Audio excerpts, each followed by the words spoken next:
السلام علیکم ورحمۃ اللہ۔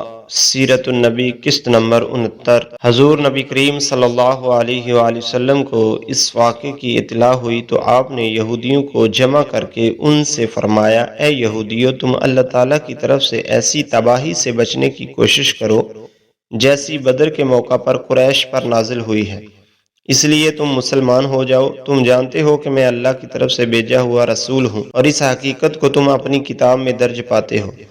اس پر یہودیوں نے کہا، اے محمد، آپ شاید یہ سمجھتے ہیں کہ ہم بھی آپ کی قوم کی طرح ہیں، اس دھوکے میں نہ رہیے گا، کیونکہ اب تک آپ کو ایسی قوموں سے سابقہ پڑا ہے جو جنگ اور اس کے طریقے نہیں جانتے، لہذا آپ نے انہیں آسانی سے زیر کر لیا۔ لیکن اگر آپ نے ہم سے جنگ کی تو خدا کی قسم آپ کو پتہ چل جائے گا کہ کیسے بہادروں سے پالا پڑا ہے۔ ان کے یہ الفاظ کہنے کی دراصل وجہ یہ تھی کہ یہ لوگ جنگجو اور عسکری فنون کے بہت ماہر تھے، پھر یہودیوں میں سب سے زیادہ دولت مند تھے، ہر قسم کا بہترین اسلحہ ان کے پاس تھا، ان کے قلعے بھی بہت مضبوط تھے۔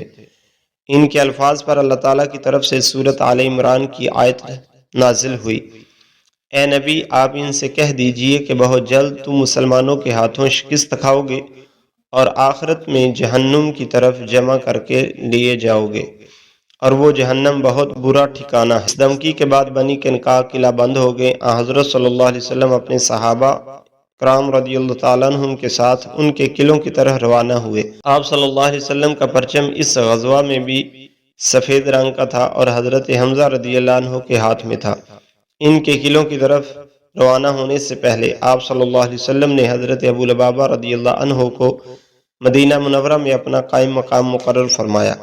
آپ صلی اللہ علیہ وسلم نے یہودی بستیوں کا محاصرہ کر لیا۔ یہ محاصرہ بہت سخت تھا، 15 دن تک جاری رہا۔ آخر اللہ تعالیٰ نے ان یہودیوں کے دلوں میں مسلمانوں کا رعب طاری کر دیا، وہ اس محاصرے سے تنگ آ گئے۔ حالانکہ ان یہودیوں میں اس وقت تقریباً 700 جنگجو تھے۔ اب انہوں نے درخواست کی کہ ہم یہاں سے نکل کر جانے کے لیے تیار ہیں، شرط یہ کہ انہیں نکل جانے کا راستہ دے دیا جائے، اس صورت میں وہ یہاں سے ہمیشہ کے لیے چلے جائیں گے۔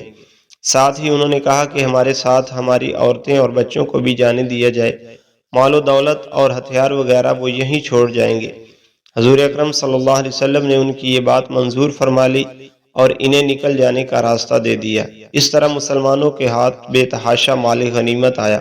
یہودیوں کو مدینہ منورہ سے نکل جانے کے لیے 3 دن کی مہلت دی گئی۔ یہ لوگ وہاں سے نکل کر ملک شام کی ایک بستی میں جا بسے۔ ایک روایت کے مطابق 1 سال بھی نہیں گزرا تھا کہ وہ سب کے سب ہلاک ہو گئے۔ یہ حضور نبی کریم صلی اللہ علیہ وسلم کی بد دعا کا اثر تھا۔ غزوہ قینقاع کے بعد چند چھوٹے غزوات ہوئے۔ کچھ دنوں بعد حضور اکرم صلی اللہ علیہ وسلم نے حضرت زینب بنت خزیمہ رضی اللہ عنہا سے اور پھر حضرت زینب بنت جحش رضی اللہ عنہا سے نکاح فرمایا۔ حضرت زینب بن جحش رضی اللہ عنہا کا پہلا نکاح زید بن حارثہ رضی اللہ عنہ سے ہوا تھا۔ یہ حضور اقدس صلی اللہ علیہ وسلم کے منہ مولے بیٹے تھے۔ ان دونوں میں نبھ نہ سکی، لہذا طلاق ہو گئی، اور اس کے بعد آپ صلی اللہ علیہ وسلم نے ان سے نکاح فرمایا۔ یہ نکاح اللہ تعالیٰ نے آسمان پر فرمایا تھا، اور اس بارے میں آپ صلی اللہ علیہ وسلم پر وحی نازل ہوئی تھی۔ جب وحی نازل ہوئی تو آپ صلی اللہ علیہ وسلم نے حضرت عائشہ رضی اللہ عنہا سے فرمایا، زینب کو جا کر خوشخبری سنا دو، اللہ تعالیٰ نے آسمان پر ان سے میرا نکاح کر دیا ہے۔ اس بارے میں اللہ تعالیٰ نے سورۃ احزاب میں آیت بھی نازل فرمائی تاکہ لوگ شک و شبہ نہ کریں کہ آپ صلی اللہ علیہ وسلم نے اپنے منہ بولے بیٹے کی طلاق شدہ بیوی سے نکاح کیا ہے۔ دراصل عرب کے جہالت زدہ معاشرے میں منہ بولے بیٹے کو حقیقی بیٹے کی طرح محرم سمجھا جاتا تھا، اور اس کی طلاق شدہ بیوی سے شادی ناجائز سمجھی جاتی تھی۔ ساتھ ساتھ اسے وراثت میں بھی حصہ ملتا تھا۔ اسلام نے اس فرسودہ رسم کو بالکل ختم کر دیا۔ اس کی ابتدا حضور صلی اللہ علیہ وسلم نے کی۔ آپ صلی اللہ علیہ وسلم نے اپنے صحابہ رضی اللہ تعالیٰ عنہم کو دعوت ولیمہ بھی کھلائی۔ اسی روز پردے کی آیت نازل ہوئی۔ 3 ہجری میں غزوہ احد پیش آیا۔ احد پہاڑ مدینہ منورہ سے 2 میل کے فاصلے پر ہے۔ اس پہاڑ کے بارے میں حضرت صلی اللہ علیہ وسلم کا ارشاد ہے، یہ احد ہم سے محبت کرتا ہے اور ہم اس سے محبت کرتے ہیں۔ جب تم اس کے پاس سے گزرو تو اس کے درختوں کا پھل تبرک کے طور پر کھا لیا کرو۔ چاہے تھوڑا سا ہی کیوں نہ ہو۔ غزوہ احد کیوں ہوا؟ اس کا جواب یہ ہے کہ غزوہ بدر میں کافروں کو بدترین شکست ہوئی تھی۔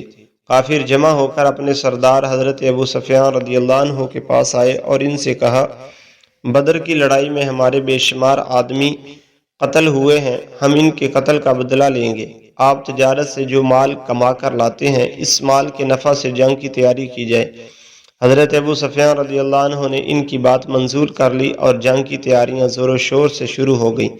کہا جاتا ہے کہ سامان تجارت سے جو نفع ہوا تھا وہ 50,000 دینار تھا۔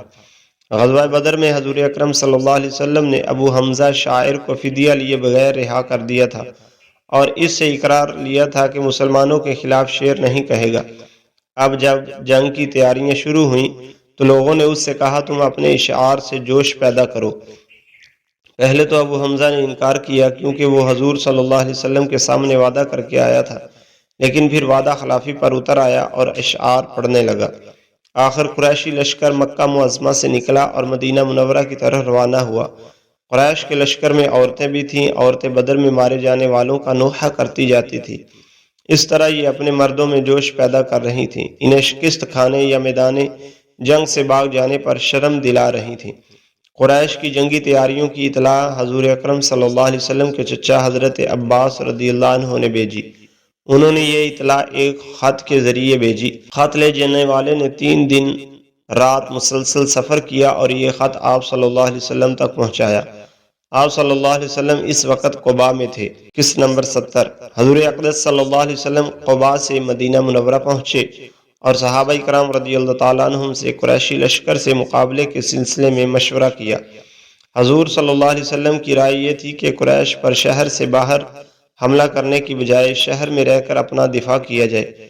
چنانچہ آپ صلی اللہ علیہ وسلم نے فرمایا، اگر تمہاری رائے ہو تو تم مدینہ منورہ میں رہ کر ہی مقابلہ کرو۔ ان لوگوں کو وہیں رہنے دو جہاں وہ ہیں۔ اگر وہ وہاں پڑے رہتے ہیں تو وہ جگہ ان کے لیے بدترین ثابت ہوگی، اور اگر ان لوگوں نے شہر میں آ کر ہم پر حملہ کیا تو ہم شہر میں ان سے جنگ کریں گے اور شہر کے پیچ و خم کو ہم ان سے زیادہ جانتے ہیں۔ آپ صلی اللہ علیہ وسلم نے جو رائے دی تھی تمام بڑے صحابہ اکرام کی بھی وہی رائے تھی۔ منافقوں کے سردار عبداللہ ابن ابی نے بھی یہی مشورہ دیا۔ یہ شخص ظاہر میں مسلمان تھا اور اپنے لوگوں کا سردار تھا۔ دوسری طرف کچھ پرجوش نوجوان صحابہ اور پختہ عمر کے صحابہ یہ چاہتے تھے کہ شہر سے نکل کر دشمن کا مقابلہ کیا جائے۔ یہ مشورہ دینے والوں میں زیادہ وہ لوگ تھے جو غزوہ بدر میں شریک نہیں ہو سکے تھے اور انہیں اس کا بہت افسوس تھا۔ وہ اپنے دلوں کی ارمان نکالنا چاہتے تھے۔ چنانچہ ان لوگوں نے کہا، ہمیں ساتھ لے کر دشمنوں کے مقابلے کے لیے باہر چلیں تاکہ وہ ہمیں کمزور اور بزدل نہ سمجھے، ورنہ ان کے حوصلے بہت بڑھ جائیں گے اور ہم تو یہ سوچ بھی نہیں سکتے کہ وہ ہمیں دھکیلتے ہوئے ہمارے گھروں میں گھس آئیں۔ اور اے اللہ کے رسول، جو شخص بھی ہمارے علاقہ میں آیا ہم سے شکست کھا کر گیا ہے۔ اب تو آپ ہمارے درمیان موجود ہیں، اب دشمن سے کیسے ہم پر غالب آ سکتا ہے؟ حضرت حمزہ رضی اللہ عنہ نے بھی ان کی تائید کی۔ آخر آپ صلی اللہ علیہ وسلم نے ان کی بات مان لی۔ پھر آپ صلی اللہ علیہ وسلم نے جمعہ کی نماز پڑھائی اور لوگوں کے سامنے واعظ فرمایا۔ انہیں حکم دیا، مسلمانوں، پوری تندہی اور ہمت کے ساتھ جنگ کرنا۔ اگر تم لوگوں نے صبر سے کام لیا تو اللہ تعالیٰ تمہیں فتح اور کامیابی عطا فرمائیں گے۔ اگر دشمن کے سامنے جا کر لڑنے کی تیاری کرو۔ لوگ یہ حکم سن کر خوش ہو گئے۔ اس کے بعد آپ صلی اللہ علیہ وسلم نے سب کے ساتھ عصر کی نماز پڑھی۔ اس وقت تک ارد گرد سے بھی لوگ آ گئے تھے۔ پھر آپ صلی اللہ علیہ وسلم حضرت ابوبکر صدیق اور حضرت عمر رضی اللہ عنہما کے ساتھ گھر میں تشریف لے گئے۔ ان دونوں نے آپ صلی اللہ علیہ وسلم کے سر پر امامہ باندھا اور جنگی لباس پہنایا۔ باہر لوگ آپ صلی اللہ علیہ وسلم کا انتظار کر رہے تھے اور صفے باندھے کھڑے تھے۔ اس وقت حضرت سعد بن معاذ اور حضرت اسید بن حضیر رضی اللہ عنہما نے مسلمانوں سے کہا، رسول اللہ صلی اللہ علیہ وسلم کی مرضی شہر میں رہ کر لڑنے کی تھی، تم لوگوں نے انہیں باہر نکل کر لڑنے پر مجبور کیا۔ بہتر ہوگا تم اب بھی اس معاملے کو ان پر چھوڑ دو۔ حضور صلی اللہ علیہ وسلم جو بھی حکم دیں گے، ان کی جو بھی رائے ہوگی، بھلائی اسی میں ہوگی، اس لیے حضور صلی اللہ علیہ وسلم کی فرما برداری کرو۔ باہر یہ بات ہو رہی تھی، اتنے میں حضور صلی اللہ علیہ وسلم باہر تشریف لے آئے۔ آپ صلی اللہ علیہ وسلم نے جنگی لباس پہن رکھا تھا، دوہری زرہ پہن رکھی تھی۔ ان زروں کا نام ذات الفضول اور فضہ تھا۔ یہ آپ صلی اللہ علیہ وسلم کو بنی قینقاع سے مال غنیمت سے ملی تھی۔ ان میں سے ذات الفضول وہ زرہ ہے کہ جب حضور صلی اللہ علیہ وسلم کا انتقال ہوا تو یہ ایک یہودی کے پاس رہن رکھی ہوئی تھی۔ حضرت ابوبکر صدیق رضی اللہ عنہ نے یہودی کی رقم ادا کر کے اسے واپس لے لیا تھا۔ زرے آپ صلی اللہ علیہ وسلم نے لباس کے اوپر پہن رکھی تھی۔ اس وقت ان نوجوانوں نے عرض کیا، اے اللہ کے رسول، ہمارا مقصد یہ نہیں تھا کہ آپ کی رائے کی مخالفت کریں یا آپ کو مجبور کریں، لہذا آپ جو مناسب سمجھے وہ کریں۔ اس پر حضور صلی اللہ علیہ وسلم نے ارشاد فرمایا، اب میں ہتھیار لگا چکا ہوں اور کسی نبی کے لیے ہتھیار لگانے کے بعد ان کا اتار دینا اس وقت تک جائز نہیں جب تک کہ اللہ تعالیٰ اس کے اور دشمنوں کے درمیان فیصلہ فرما دے۔ آپ صلی اللہ علیہ وسلم نے اس موقع پر 3 پرچم بنوائے۔ ایک پرچم قبیلہ اوس کا تھا، یہ حضرت اسید بن حضیر رضی اللہ عنہ کے ہاتھ میں تھا۔ دوسرا پرچم مہاجرین کا تھا، یہ حضرت علی رضی اللہ عنہ یا حضرت مصعب بن عمیر رضی اللہ عنہ کے ہاتھ میں تھا۔ تیسرا پرچم قبیلہ خزرج کا تھا، یہ حباب بن منذر رضی اللہ عنہ یا حضرت سعد بن عبادہ رضی اللہ عنہ کے ہاتھ میں تھا۔ اس طرح حضرت صلی اللہ علیہ وسلم 1000 کا لشکر لے کر روانہ ہوئے۔ لشکر میں آپ صلی اللہ علیہ وسلم کے آگے سعد بن معاذ اور سعد بن عبادہ رضی اللہ عنہما چل رہے تھے۔ یہ دونوں قبیلہ اوس اور خزرج کے سردار تھے۔ آپ صلی اللہ علیہ وسلم نے مدینہ منورہ میں ایک نابینا صحابی حضرت عبداللہ بن ام مکتوم رضی اللہ عنہ کو اپنا قائم مقام مقرر فرمایا۔ مدینہ منورہ سے کوچ کر کے آپ صلی اللہ علیہ وسلم ثنیہ کے مقام پر پہنچے، پھر یہاں سے روانہ ہو کر شیخین کے مقام پر پہنچے۔ شیخین 2 پہاڑوں کا نام تھا۔ یہاں آپ صلی اللہ علیہ وسلم نے لشکر کا معائنہ فرمایا اور کم عمر نوجوانوں کو واپس بھیج دیا۔ یہ ایسے نوجوان تھے جو ابھی 15 سال کے نہیں ہوئے تھے۔ ان کم سن مجاہدوں میں رافع بن خدیج اور سامورہ بن جندب رضی اللہ عنہما بھی تھے، لیکن پھر آپ صلی اللہ علیہ وسلم نے حضرت رافع رضی اللہ عنہ کو جنگ میں حصہ لینے کی اجازت دے دی۔ یہ دیکھ کر حضرت سامورہ بن جندب رضی اللہ عنہ نے کہا، آپ نے رافع کو اجازت دے دی جبکہ مجھے واپس جانے کا حکم فرمایا، حالانکہ میں رافع سے زیادہ طاقتور ہوں۔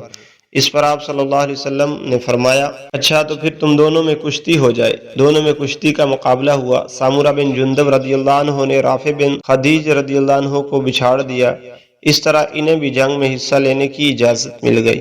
آپ صلی اللہ علیہ وسلم فوج کے معائنہ سے فارغ ہوئے تو سورج غروب ہو گیا۔ حضرت زبیر رضی اللہ عنہ نے اذان دی، آپ صلی اللہ علیہ وسلم نے نماز پڑھائی، پھر عشاء کی نماز ادا کی گئی۔ نماز کے بعد آپ صلی اللہ علیہ وسلم آرام فرمانے کے لیے لیٹ گئے۔ رات کے وقت پہرہ دینے کے لیے آپ صلی اللہ علیہ وسلم نے 50 مجاہدوں کو مقرر کیا۔ ان کا سالار حضرت محمد بن مسلمہ رضی اللہ عنہ کو مقرر فرمایا۔ یہ تمام رات اسلامی لشکر کے گرد پہرہ دیتے رہے۔ رات کے آخری حصے میں آپ صلی اللہ علیہ وسلم نے شیخین سے کوچ فرمایا اور صبح کی نماز کے وقت احد پہاڑ کے قریب پہنچ گئے۔